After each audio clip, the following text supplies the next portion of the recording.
kelas 10 Merdeka 4. Jadi hari ini saya ingin menjelaskan tentang virus. Virus terbagi dari sejarah virus, struktur virus, karakteristik virus, ciri-ciri virus, reproduksi virus secara gizi dan isogenik, dan virus yang menguntungkan dan merugikan. Yang akan saya jelaskan pertama adalah sejarah virus. Penemu virus adalah Adolf Mayor, Dmitri Ivanovsky, Martinus Beijering, dan Wendell M. Stanley. Istilah virus berasal dari bahasa Latin yaitu virion yang artinya racun. Sejarah virus awal mulanya muncul di tahun 1883 karena penyakit pada tanaman tembakau. Virus dalam sejarah manusia mengacu kepada pengaruh virus dan infeksi virus dalam riwayat peradaban manusia.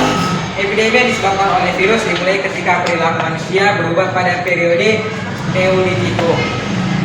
Kedua, saya akan membahas tentang struktur virus, yaitu ada pertama kepala terbagi atas kapsid, DNA atau asam nuklear. Kedua, ekor yang terbagi atas lubung ekor, serabut ekor, lempeng dasar, dan jarum penusuk. Yang ketiga ada karakteristik virus. Virus adalah partikel submikroskopis yang dapat menginfeksi sel hidup. Virus jauh lebih kecil daripada prokariotanya. Ukurannya berukur antara sekitar 20-300 nanometer atau nm. Meskipun beberapa terdapat lebih besar, prokariota biasanya berukuran 0,5 sampai 5,0 mikrometer atau UM.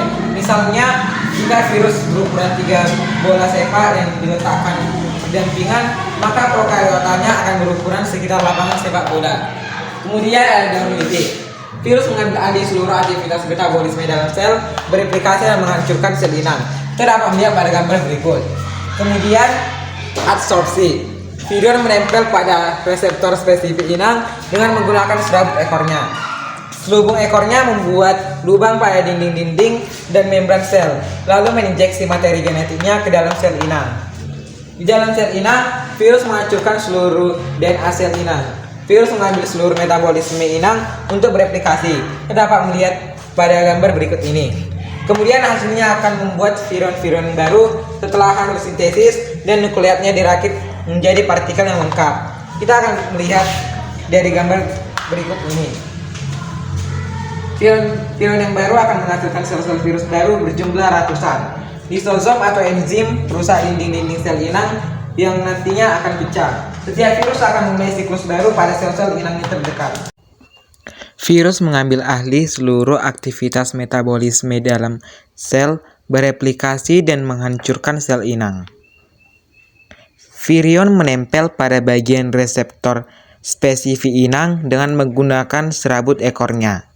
Pada fase injeksi, selubung ekor berkontraksi untuk membuat lubang yang menembus dinding sel.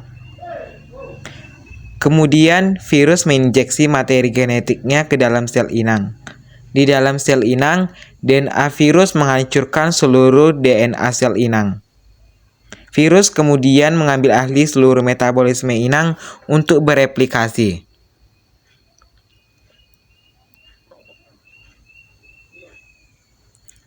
Hasil sintesis berupa asam nukleat dirakit menjadi partikel-partikel virus yang lengkap, sehingga terbentuknya virion-virion yang baru.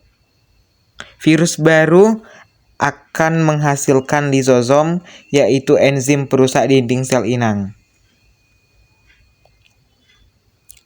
Sel inang kemudian pecah dan menyebarkan 100 hingga 200 virus baru. Setiap virus baru dapat memulai siklus baru dengan menempel pada sel-sel terdekat.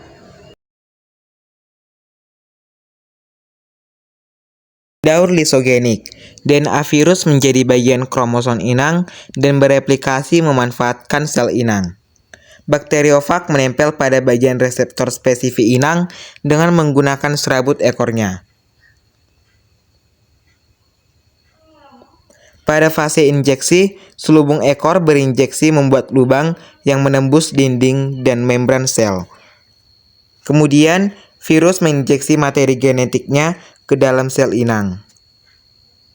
DNA virus menempel pada bagian khusus di dalam sel inang yang disebut provirus. Setiap kali DNA virus bereplikasi, provirus juga akan ikut bereplikasi. Pada setiap sel membelah, provirus juga akan terbagi pada setiap sel anakan.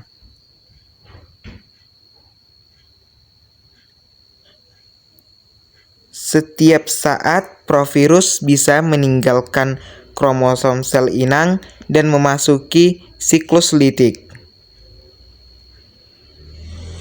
Saat hal ini terjadi, seluruh DNA sel akan hancur dan bagian virus akan terbentuk dan tersusun. Virus baru akan merusak dinding-dinding sel inang yang kemudian pecah dan akan melepaskan virus-virus baru.